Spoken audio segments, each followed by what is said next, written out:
Oi, my babies. How are we? All right, this is getting. I don't know. I'm noticing my beard's kind of like all over the place these days. I think it's because. Whatever. So today's the second of the new year.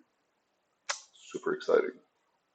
But I went and I registered for my my co-working space.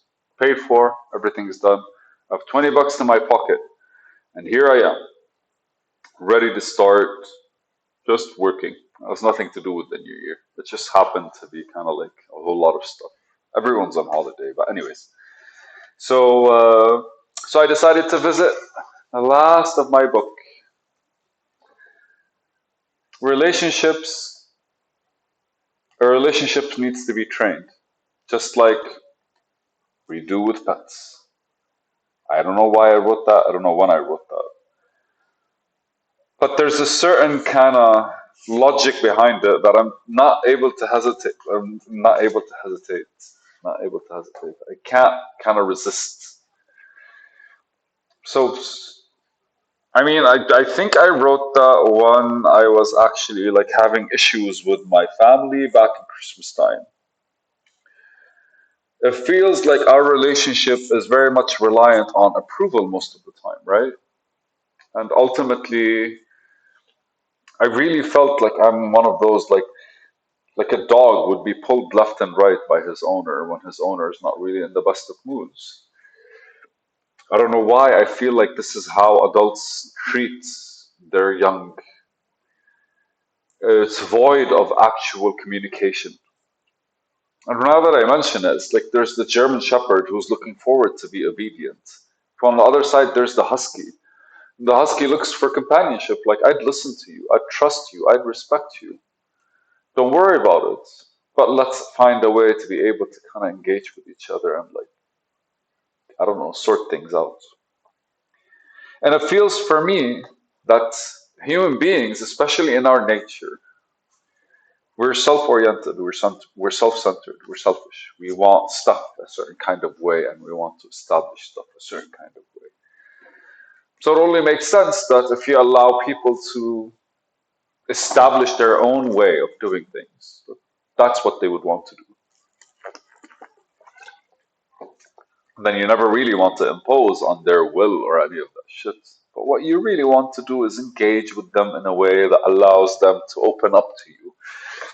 And the more you consider, because if you want that relationship, all the books of the world, or at least all the books that I've been reading about psychology, sociology, behavioral sciences, most of them are always pointing at the fact that we kind of have to guide whatever we're trying to do through the people that we're doing this. Uh, really, just there's a certain kind of like I don't know, like you have to light the fire in order to get stuff to start. Like I don't know, like there's instigation. Feels like there's true instigation between the engagements. So the training parts, like I said, trained. I think specifically because you can't have people overstep. But in a way, you can't yell at them into submission. Never really works with people.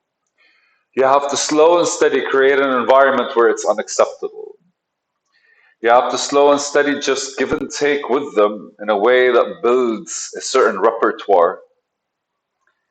You have to slowly but surely present yourself a certain kind of way in order for them to understand that, in order for them not to want to interact within the realm of no nos when it comes to you. And it's funny because that's how leadership is defined. But I also that's how manipulation is defined. But that's the second video after this. I feel the training process when it comes to people, and it's funny because I don't know if it's maturity, man, or the fact that I've been thinking about this for a while.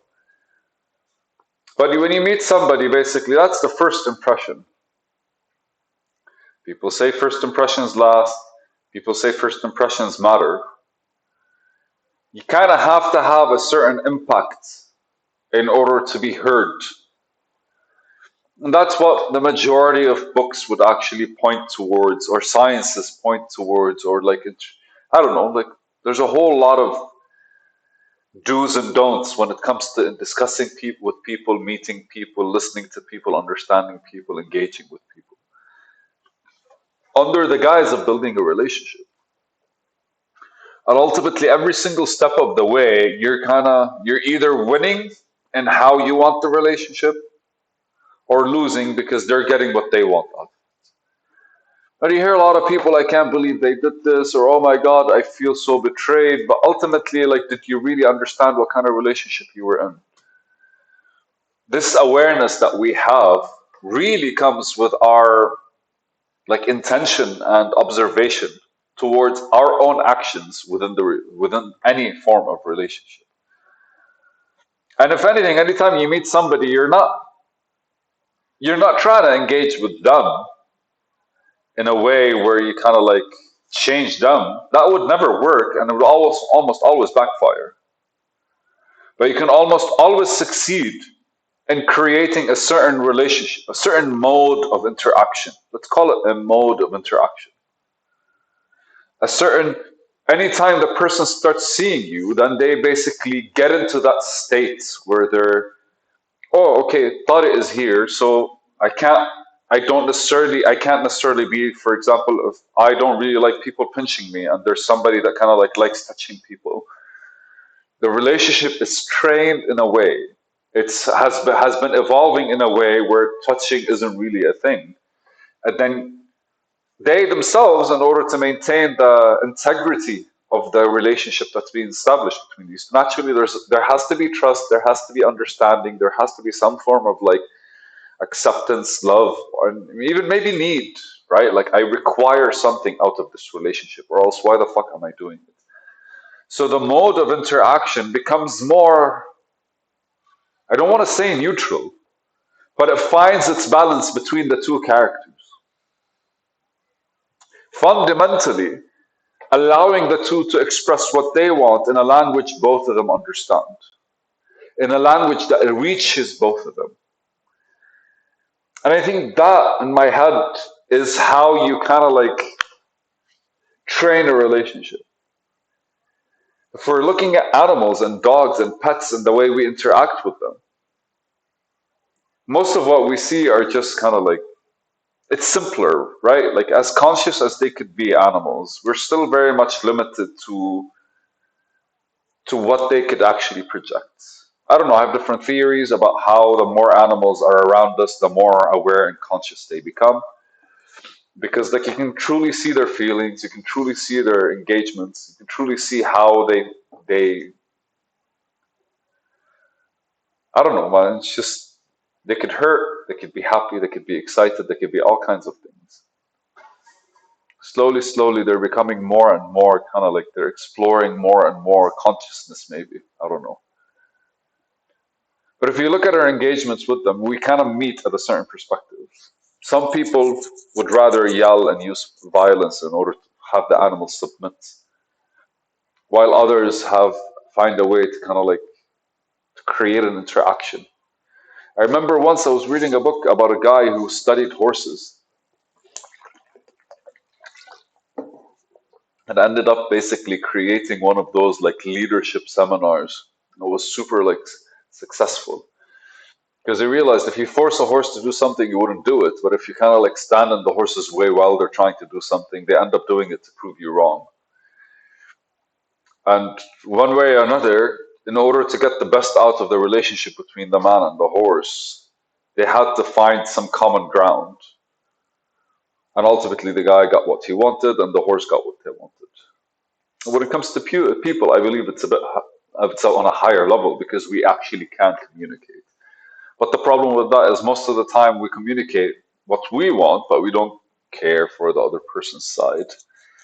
And so any relationship that's happening between two people needs to be adjusted on a daily basis intentionally until it reaches that like sweet spot where you look at somebody, you go like, that's how I'm comfortable with that person, and that's how they're comfortable with me. And from there, I think like sky's the fucking limit. Actual expression, actual like communication, actual creativity, any interaction just becomes heightened. Why? Because truth, honesty, and an established mode of of interaction has existed. I think I'm going to dive a lot deeper into this, honestly, because like from a rational perspective, I think we need to be able to look instead of at the people that we're trying to change, just maybe start looking at how we can change our relationship with them. Because who cares to change people?